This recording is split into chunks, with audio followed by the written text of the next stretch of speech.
Hello to you, and thank you for joining me yet again on my YouTube channel. Of course, this is Cynthy, and I'm pleased to host you again on my channel. To those that have been subscribing to my content, I appreciate you and thank you. To those that haven't, please do subscribe.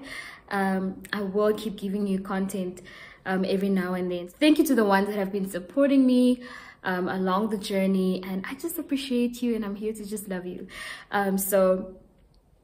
Today I want to talk to you about something that has been on my mind for a while. I've recently spoken at our church. It was just a church event where the topic was, is marriage a priority? And if you've been following me on Instagram, I also did something. I posted an IGTV on is it called IGTV video or IGTV? Just being single and the beauty of singleness. And I realized singleness is being frowned upon a lot, and I think it's something that we need to address. So I'm going to be talking about the beauty of singleness, and I will also attach it to whether marriage should be a priority for you, okay? So first of all, I'm really sorry for not having been posting my content as weekly or as frequently as I should have.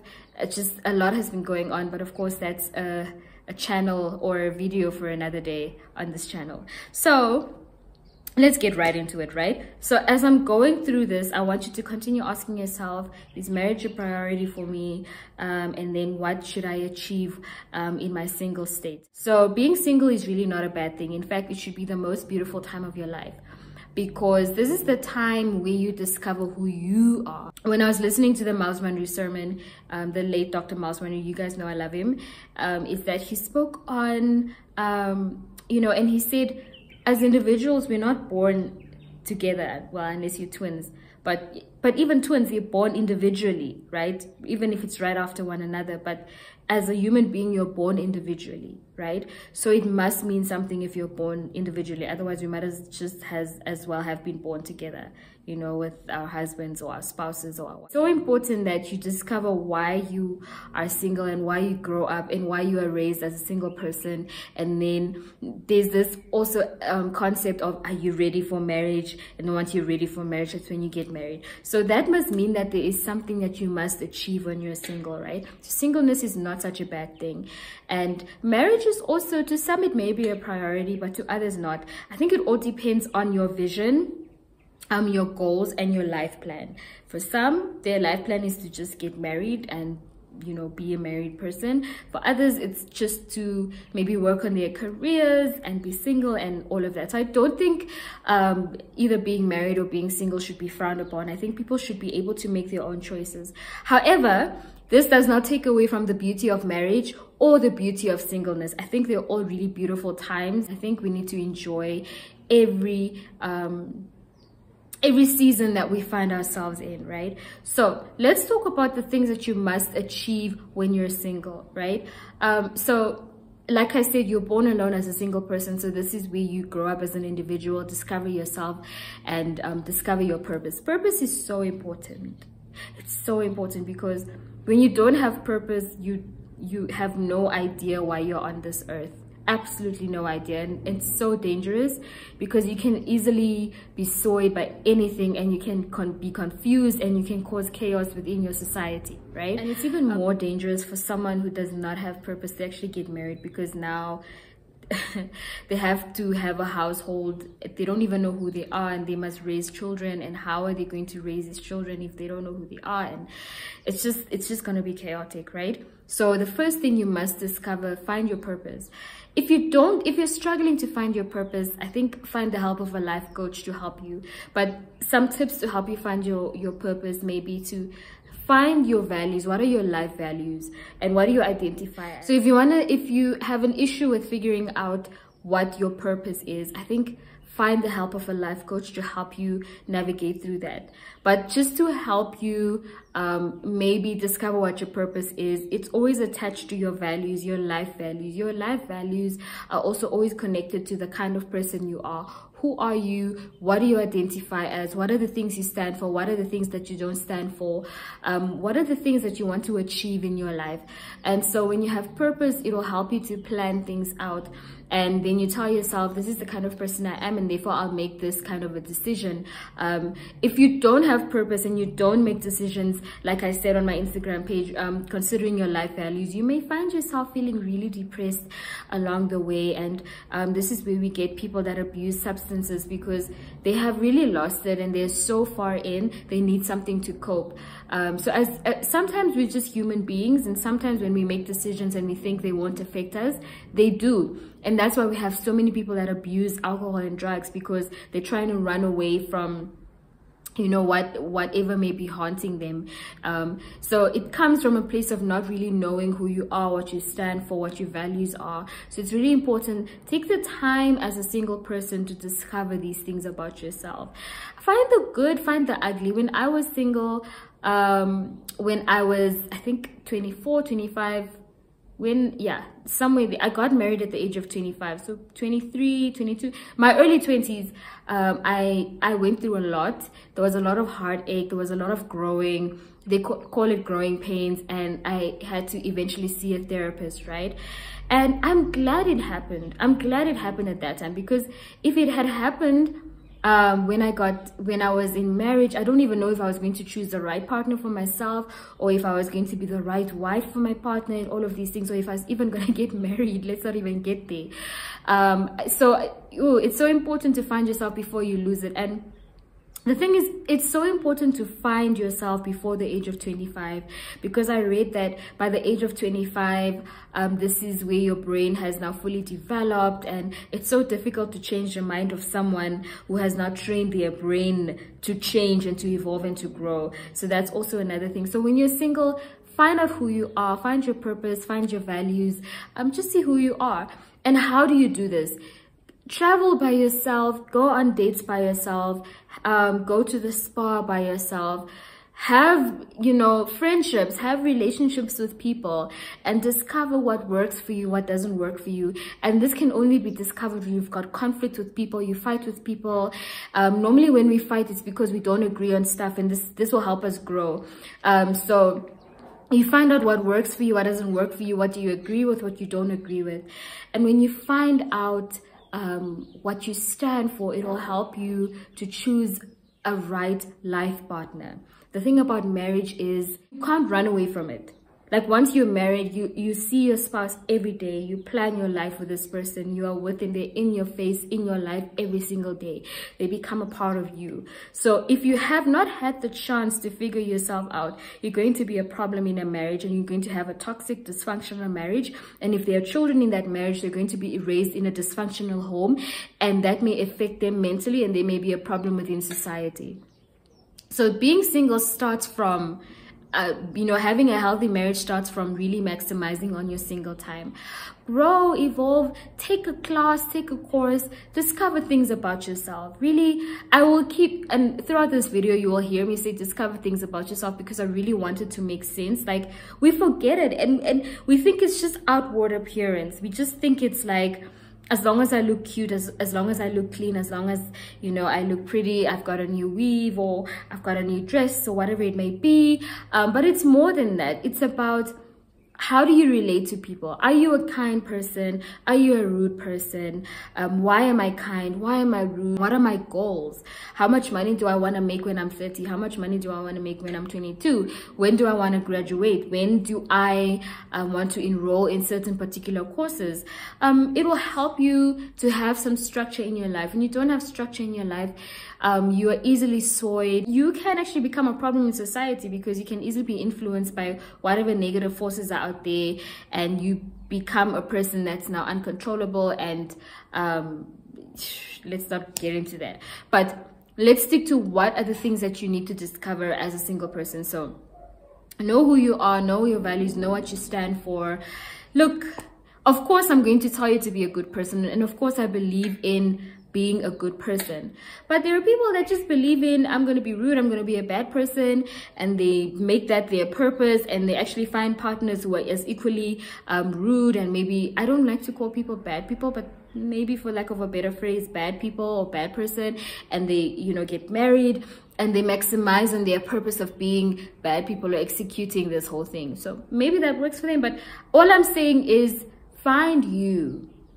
find what you want to identify as, but not only what you want to identify as, but what you know you can identify as. Be real with yourself. Have conversations with yourself. So as a single person, this is the time when you have a conversation with yourself every day. And you tell yourself, okay, Cynthy, this is what I'm doing today. This is what I did yesterday. What have I done today to achieve my goals? What am I doing now? Did I respond properly to that person? What am I doing as a person? Like, what value do I add to my society? Which brings me to my next point. So you must also understand, as a person, we live in a society. So what is it that you bring to the table? What is it that you add value to society? Because that will help you discover your purpose. When you see the things that bring you fulfillment, the things that come to you effortlessly, the gifts that are inside of you, those are directly linked to your purpose. And they're normally there's a place for that within society. Your purpose is also tied to it having a place in society. So find that, work hard. You can't discover it when you don't work on yourself. You can't discover it when you're always under the influence of something, because that then it shadows, or it overshadows the part of your brain that is responsible for executive decision making. So you won't have the time to have clear thoughts and have clear and clean conversations with yourself to encourage growth. Okay, I keep saying growth. What do I mean by growth? It links right back to your purpose, finding who you are, what you stand for, what you don't stand for, what you can achieve with what you have. So it's important to grow and to find yourself. So growth is basically just me saying finding yourself and learning more about yourself and more about your society, so you can add to society.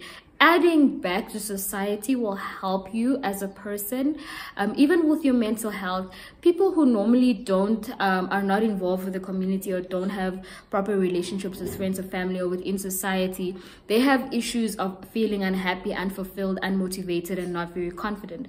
But people who are involved in society, people who are involved with communities, having proper relationships with family, with friends, these people they appear to be more happy and they feel more motivated. And when you feel happier and more motivated, you can achieve more. So yes, my encouragement to you would be to grow. So once you have discovered these things about yourself, it's very easy to choose a life partner. So then you ask yourself, is marriage an achievement? Well, it'll depend on what you want for your life. It'll depend on your purpose. For me, when I stopped that crazy life, I came back to God, and I was like, what is my purpose? So for me, bringing kindness to the world, bringing peace, love, satisfaction, and everything. So when I met my husband is the most gentle soul, thank God. So when I met him, he just added more. He just taught me a lot of things. I used to be very impulsive, and he taught me how to not be impulsive, how to take control over my emotions. He taught me a lot. And upon getting to know him, I realized if I marry this person, it'll maximize on my purpose. If I marry this person, I will really be who I want to be. It's not that I didn't know who I wanted to be, or that I wasn't going to be who I wanted to be, like, without him. But the idea is he being in my life, he added to me. So if you're going to make marriage a priority, make sure that it adds to your purpose, and it adds to your life goals, and it adds to who you want to be, right?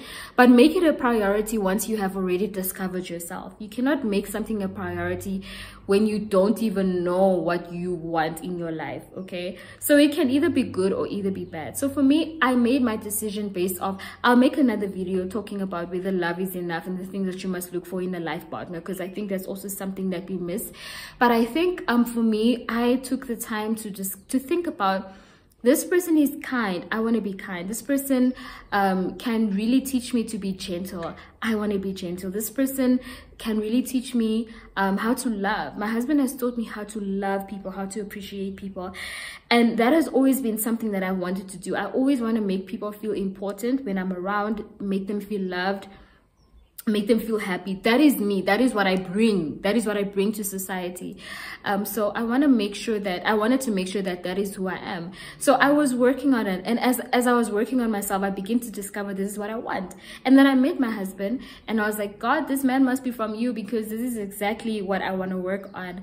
And that's how I made my decisions. And now we're in a marriage, and together, like, my husband will never say to me, oh my gosh, don't give that person that much money. Or I'd never say to him, no, we can't give them that, or we can't give them that. We're both givers, but also knowing our limits. And we're both people who want to just make people happy, just by having people around us, and also just to, you know, bring out that happiness in them, because by God's grace, we're also generally happy people. So I'm really grateful for that.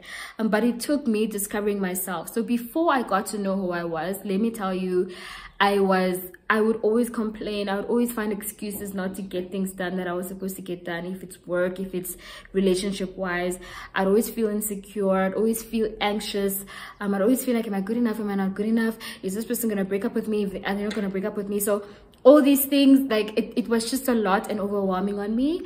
But I realized that when I went to therapy, my therapist really helped me to discover who I am in so many ways.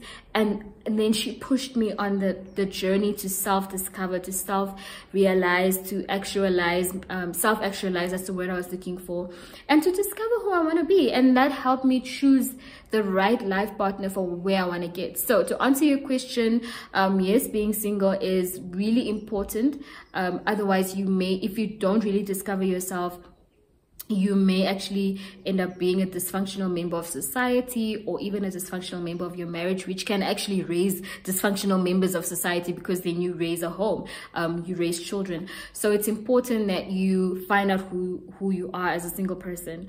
But also, like, is marriage an achievement? Like, I gave you an example. For me, I wanted to be someone that was, and I explained the attributes that I wanted to identify as. And the person that I met that proclaimed and professed his love to me, and that God confirmed to be my husband, was exactly the person that was going to just maximize on my purpose. So I think it's definitely worthwhile to take the time to enjoy. Also, I forgot to mention, enjoy your singleness. Enjoy it. If you're not a happy person, if you don't enjoy life as a single person, you'll never have a happy life and enjoy your life as a married person, because a marriage can only be what the two people are. So that's also something to look into. If you want to have a happy marriage, be a happy person and choose someone who's happy. If you want to have a boring marriage, be a boring person and choose someone who's boring, to help you with that.